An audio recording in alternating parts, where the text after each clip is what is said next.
Assalamu достор, мен Эркинбаев Бедияр. Биздин Билим Илим каналында чебер колдор программасы старт алды.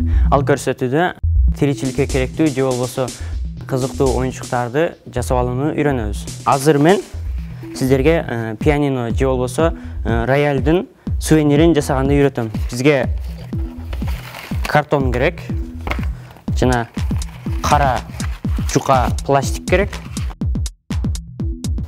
жана кайчы, клей, анда баштап биринчи пианинонун формасын сызып алабыз.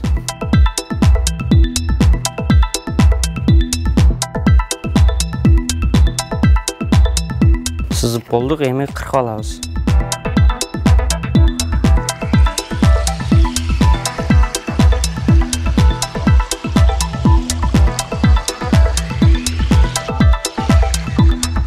Пианинонун астыңкы жагын кыркып алдык, эми үстүңкү жагын кыркып алабыз.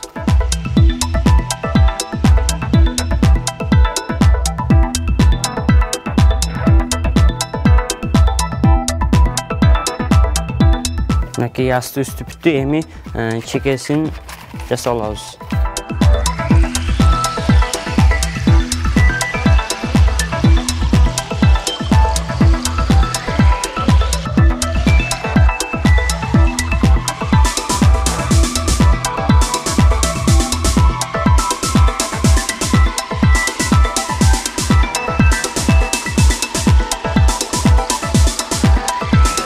Бардыгын тең кылып, пианинонун чекенки бөлүктөрүн кыркып алдык.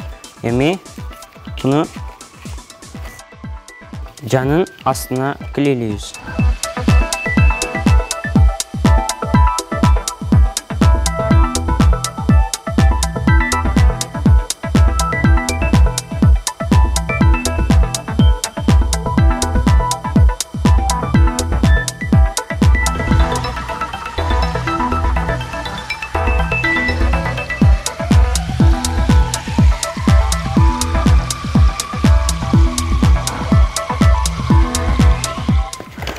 Капталдарын клейлеп бүттүк.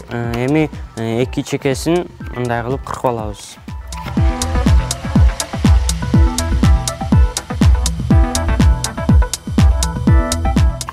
Эми үстүңкү бетин пианиного клейлейбиз.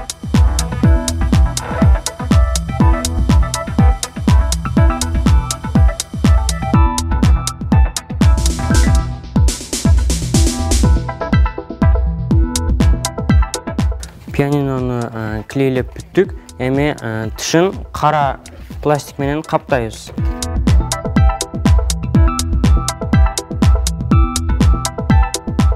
Бул пластикти кадимки DVD дисктин сыртынан алсак болот.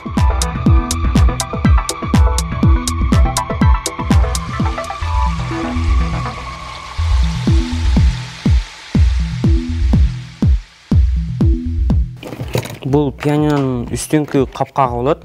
Капкагын ачып, ачкандай кылып клейлейбиз.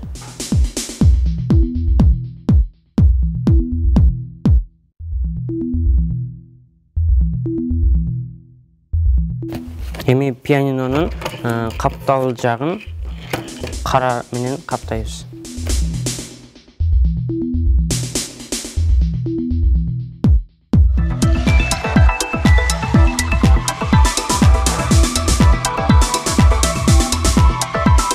Ашып калган жерлерин кыркып алабыз, төмөнкүдөй кылып.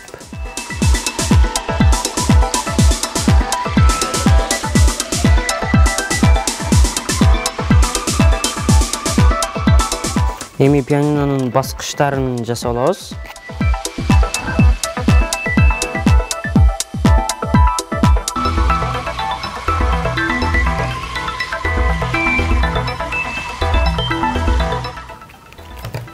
Эми бул кара баскычтарын пианиного жабыштырып чыгабыз.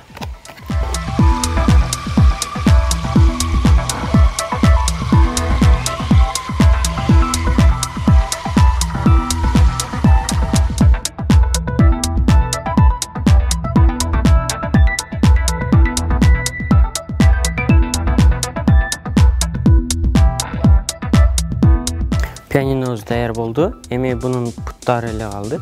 3 пут болот. Аны да жасайбыз.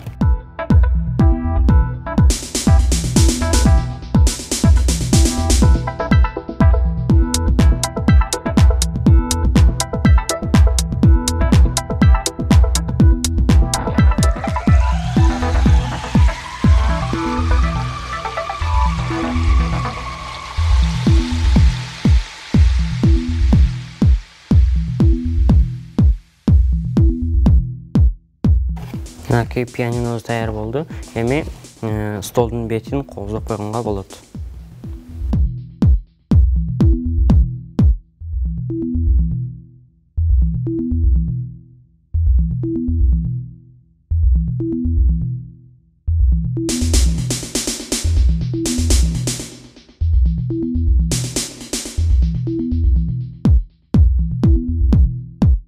Достор, бул нерселердин бардыгын интернеттен көрүп үйрөнгөнмүн. Ал мурунку жасаган нерселеримди төмөнкү видеодон көрсөңүздөр болот.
Everything changes.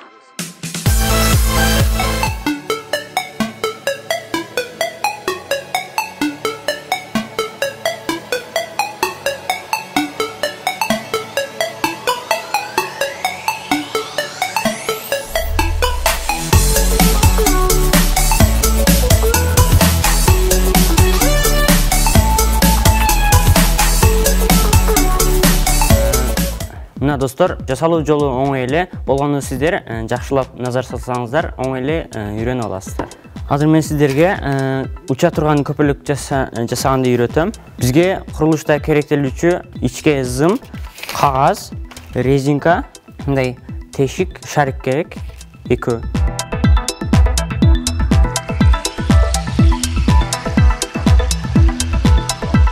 Биринчи зымды мөңкүдөй кылып кыркып алабыз.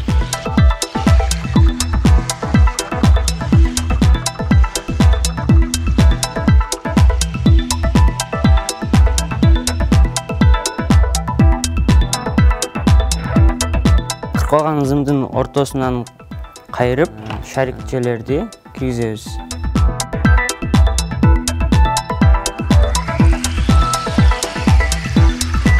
Эми зымды эки жака кайрыйбыз.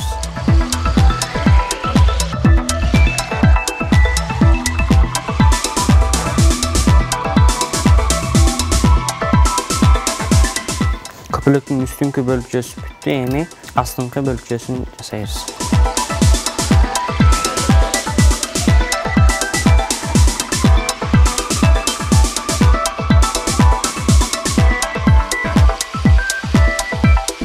Зымдын ортосунан тоголок кылып кайрып алабыз.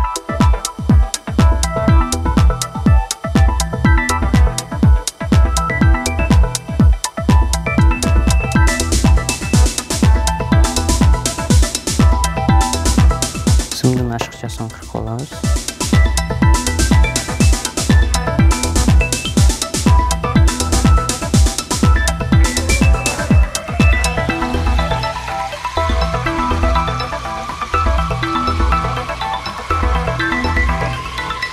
Эми бул зымга көпөлүктүн канаттарын кыркып жармаштыра алабыз.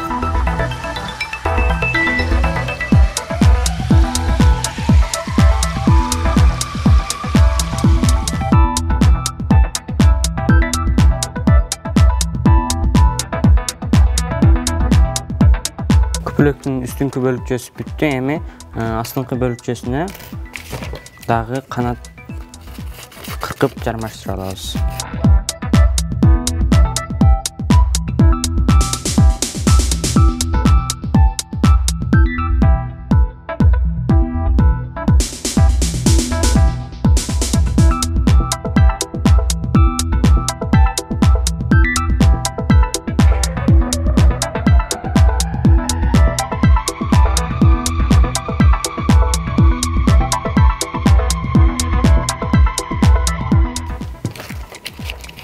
Көпөлөк бүттү. Эми буну кураштырып, резинка менен тарттырып алабыз.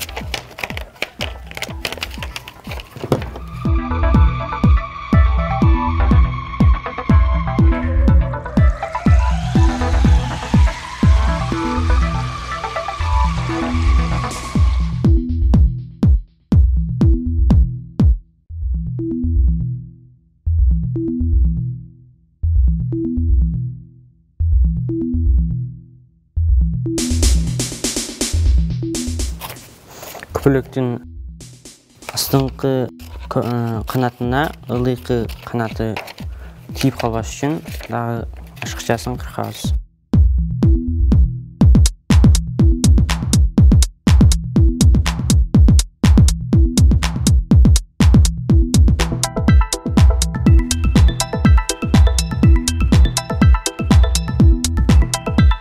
Көпөлөгүбүз даяр болду. Эми буну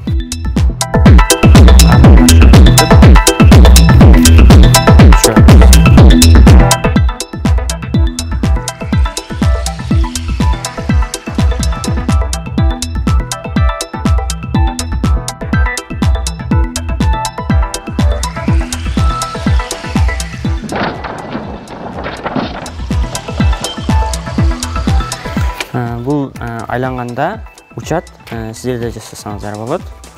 Бул оорураак болуп калган үчүн резинка тарта албай калды. Өзү негизи учуш үчүн мындай тешик шарикчелерди көбүрөөк, кичинераак жасаса болот. Азыр биз кызыктуу бир суу айландырган оюнчук жасайбыз. Бизге 4 бурчтуу идиш, 3 бир түстөгү капкак, жана дискке окшош пластик, клей, кайчы, секин айлануучу мотор. Буну эски антенналардан алсак болот. Биринчи капкактарды дискке төмөкөдөй кылып жармаштырып алабыз.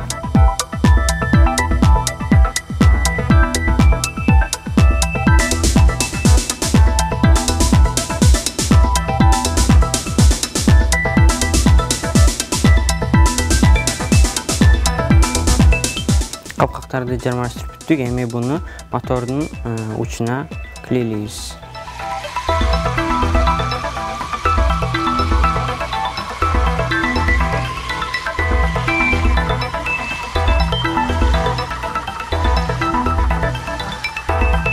Клейлеп алган моторубузду эми 4 бурчтуу идишке клейлейбиз. Клейди болушунча көп куя бериш керек. Себеби моторду клей кармаш керек.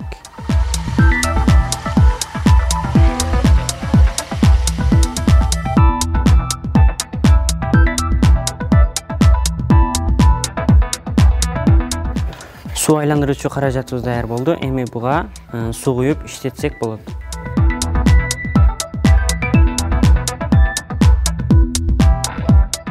Суу куюп алдык балдар. Өзүңүздөр көргөндөй ушинтип айланат.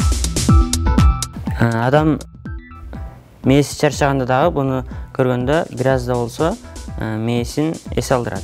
Мына достор, бүгүнкү көрсөтүүдө 3 нерсе жасап алууну үйрөндүңөр. Пианино, шаркыратма жана көпөлөк. Кийинки көрсөтүүдө мындан дагы кызыктуу нерселерди жасаганды үйрөтөм. Саламатта калгыла.